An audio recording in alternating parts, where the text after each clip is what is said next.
sabotaging yourself. Because the rest of the people were too busy going to Vegas, Cancun, blah, blah, blah, on holidays and making their life really, really exciting, but blowing money. And I was just like, no, I'm not coming because I'm going to just be buying house after house after house. I was in property before. And I was just like cashing in as they were cashing out. So I was thinking, well, do I tell these people what I do? And I sometimes did. I used to tell people, oh, I've just made like 35 grand on one house and I just bought 4 in a week. And they were like, what? So you made 35 grand per house and you just bought 4? I was like, yeah, and no money down. You know, stuff like that. At the time, this is pre-2008, so don't try and quote me on any of the stuff I'm doing now because it's changed. But anyway, at that time, that was how easy it was to make money in property. And I was making so much money and I had no money in the first place. I was like, people were looking at me and thinking, well, we've just done the same thing as you. We went to school, we did the same education, we've done the same stuff, and then we're not making the same money as you. Well, what I say to those people is that you had the same opportunities. If I did it, you could have done it, you know? So one thing that was very cutthroat in life is that you're going to lose friends along the way. And that's okay. And that's probably a good thing, because if they don't support you, and they won't, because if they're not moving up with you, they will want to resent you. It's just human nature, unfortunately. And that was a trap. At first, I found it very uncomfortable because you're used to having everyone being your friend and being so supportive, and you ring up if you're having a tough time and you struggle, and you ring them up and you speak to someone. But this time you can't, and I felt guilty. So what I tended to do then was this.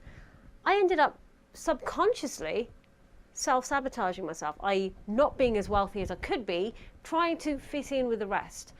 And why and how? How did I do that? Okay, well, let's say there was a property deal on the table. I wouldn't take it because I was thinking, I kind of made the association, making a lot of money means being very lonely. And making a lot of money meant I would have more people hate me and treat you different, etc. So it was a horrible situation. At a young age, you don't understand human dynamics as well as you do. So I kind of, I struggled with it. So now I've learned a lot, and I had to go through like a learning period where you have to like understand, well, why are these people acting the way they do? And the more questions you ask yourself, the quality of the questions you ask yourself will dictate the quality of the answers, and also the quality of your life. So all of this stuff caused me to really question what this was all about, and also made my relationship with money alter. I had a negative association at one point, to a point where I thought money isn't a good thing to make because it just segregates. It makes me not part of the bigger picture and this bigger family unit of friends, and all of us are suffering together. No, I don't want to suffer together with you guys. If you guys are the ones I'm talking about, obviously the rest of you come fly with me to another bigger, better place. Yes, so we can get there, and we can do it ourselves. And there are a lot of people, not many. I mean, they always say it's lonely at the top, yes, but there are still some very cool people out there. So it's not lonely. It's just that the masses, I'm not one to be part of the sheep, let's say, okay?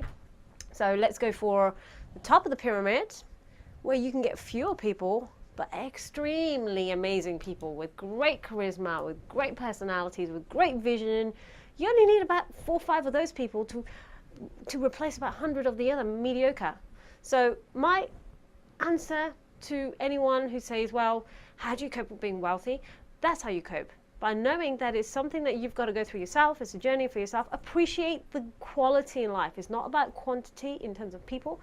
It's a quality. So you are going to lose friends along the way. That's okay. But this is part of the success journey. So look at the association of wealth. So understand how you think of money and making money and success. If it has anything that is self-sabotaging you, you must fix that, because it will stop you from being very wealthy. So please fix it, because I had to. Otherwise you will stay in that stagnant place and you won't get to the top of your potential. So hope you learned something from that. In the meantime, I'll see you soon.